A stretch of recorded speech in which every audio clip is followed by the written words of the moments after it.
The awakening of the Wendigo.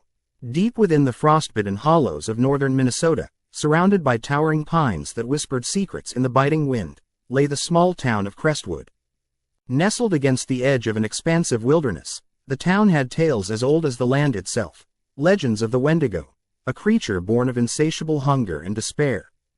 The townsfolk dismissed these legends as mere folklore, cautionary tales for children to obey their parents, until that dreadful winter when the line between myth and reality blurred irrevocably.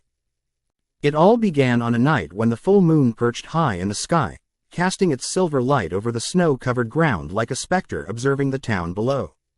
As snowstorm winds howled outside the windows, a group of friends sought warmth in the dimly lit basement of the old community center. Among them was Michael, a history enthusiast whose obsession with the Wendigo stories had them all rolling their eyes. "Come on, just listen to this," he insisted, gathering their attention. "The Wendigo is a spirit of hunger. Legend says if you're lost in the woods and resort to cannibalism, you could become one. It's said they're gaunt and emaciated, with eyes like frostfire and an insatiable appetite for flesh. If it senses a person, it can track them over hundreds of miles, waiting for them to weaken." Quote, "Yeah, and then what?" scoffed Sarah, her face illuminated by the flickering candle. "It'll just show up to ask for food?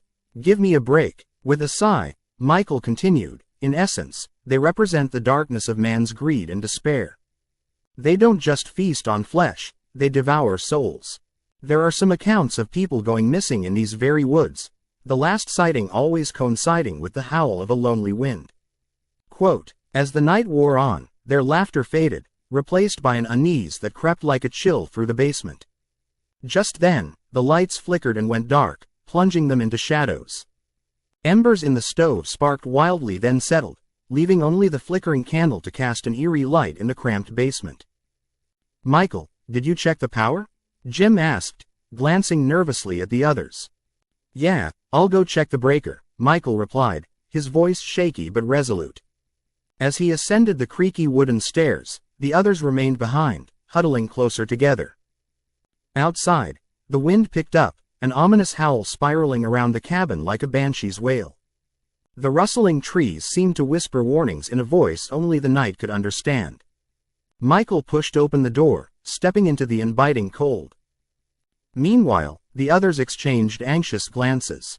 The flickering candle cast long shadows, moving as if they were alive. "Did you hear that?" Grace whispered, her breath misting the air. "It's just the wind," David said unconvincingly. But then, without warning, a deep, resonant growl echoed from beyond the walls, more an elemental force than a sound, crashing against them like a physical wall. The group jumped in unison, hearts pounding. "Michael?" Sarah called into the darkness.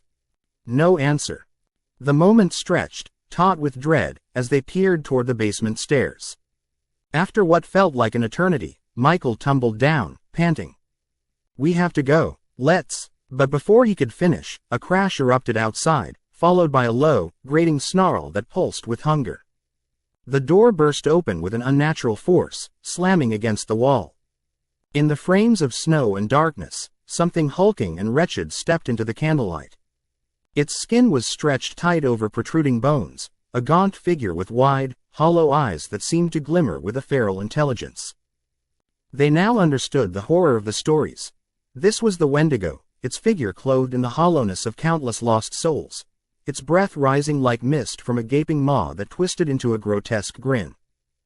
Panic surged through the group as the creature advanced, the smell of decay drifting through the air. "Run!" Michael shouted, but every exit vanished under screams and chaos. The Wendigo surged forward, moving swiftly despite its emaciated frame.